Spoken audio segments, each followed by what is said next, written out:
Bismillahirrahmanirrahim. Assalamualaikum warahmatullahi wabarakatuh. Alhamdulillah, alhamdulillahi rabbil alamin. Wassalatu wassalamu ala asyrafil anbiya'i wal mursalin sayyidina Muhammadin wa ala alihi wa sahbihi ajma'in. Amma ba'd. Pertama-tama, marilah kita panjatkan puja dan puji syukur kita atas kehadiran Allah Subhanahu wa taala. Alhamdulillah yang telah memberikan kita limpahan rahmat dan hidayah sehingga kita dapat berkumpul tempat yang insyaallah mubarak ini. Salawat serta salam dan bermula kita curahkan kepada Nabi Muhammad sallallahu alaihi wasallam.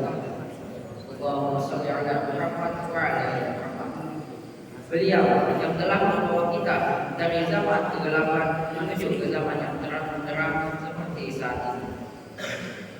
Pada kesempatan kali ini, izinkan saya untuk membawakan hukum singkat yang bertemakan mensyukuri nikmat-nikmat Allah Subhanahu wa taala.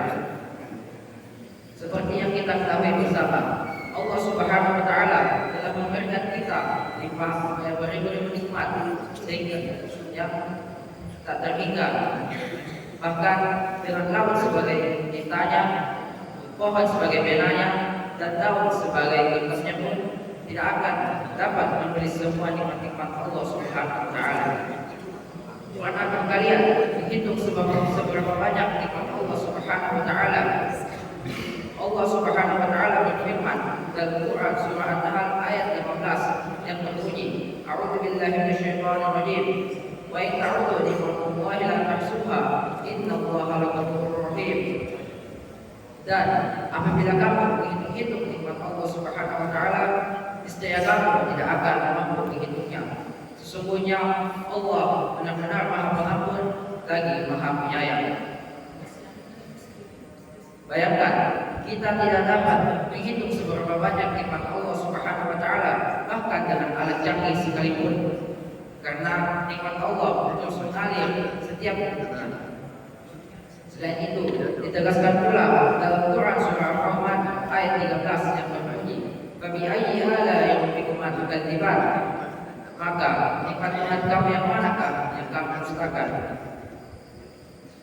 Bahkan ayat ini diulang 31 kali dalam surah Ar-Rahman sebagai penegasan bahwa nikmat Allah Subhanahu wa taala sangat jelas dan sepatutnya didustakan. Udara yang kita hirup, jantung yang terus berdetak, mata yang bisa melihat, akal yang bisa berpikir, dan iman yang menuntun kita ke jalan kebaikan. Namun, mengapa masih banyak di antara kita yang masih lupa untuk bersyukur? Kita seringkali baru sadar betapa berharganya sebuah nikmat ketika nikmat itu diambil kembali oleh Allah Subhanahu wa taala. Ada beberapa faktor yang menyebabkan kita belum menemukan rasa syukur di dalam diri kita atas nikmat Allah Subhanahu wa taala, baik disadari maupun tidak disadari. Yang pertama, terlalu fokus pada kekurangan bukan pada kelebihan. Kita cenderung melihat apa yang belum dimiliki dibanding apa yang sudah Allah berikan. Contohnya seperti rumah, kendaraan, keluarga. Tapi masih iri karena belum mempunyai mobil mewah, rumah mewah, dan lain sebagainya. Yang kedua, terjebak gaya hidup konsumtif dan materialistis. Hidup yang terlalu mengejar dunia akan membuat hati tidak pernah puas, selalu merasa kurang dan jauh dari rasa syukur. Yang ketiga, hidupan atau lalai berzikir dan merenung. Hati yang jauh dari zikir akan menjadi keras dan tidak peka terhadap nikmat Allah Subhanahu wa taala. Padahal Allah berfirman, "Ala bi dzikrillahi tatma'innul qulub." Ingatlah, hanya dengan mengingat Allah hati menjadi tenang. Dan yang keempat, tidak merenungi keadaan orang yang lebih sulit. Rasulullah Shallallahu Alaihi Wasallam bersabda, lihatlah orang yang berada di bawah kalian dalam hal dunia dunia. Dan jangan melihat orang yang di atas kalian, agar kalian tidak meremehkan nikmat Allah. Hadis riwayat Muslim. Lalu, bagaimana cara agar kita tak bisa mensyukuri nikmat-nikmat Allah Subhanahu wa taala?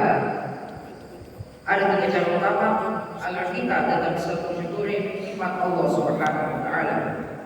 Yang pertama, syukur dengan hati. Ngakui dalam hati bahwa semua nikmat berasal dari Allah Subhanahu wa taala, bukan dari usaha kita semata. Contohnya seperti menyadari bahwa kesehatan, segi keluarga, bahkan udara yang kita hirup adalah pemberian Allah Subhanahu wa taala. Yang kedua, syukur dengan lisan. Mengucapkan pujian dan terima kasih kepada Allah atas semua nikmatnya. Contohnya, mengucap alhamdulillah dalam setiap kala, membaca zikir pagi dan petang, menceritakan nikmat Allah dengan cara yang baik seperti dalam Quran surah Tuhan ayat 11. Dan terhadap nikmat Tuhanmu, hendaklah kau nyatakan dengan bersyukur. Yang ketiga, syukur dengan perbuatan. Menggunakan nikmat yang diberikan Allah Subhanahu wa taala untuk hal-hal yang lainnya.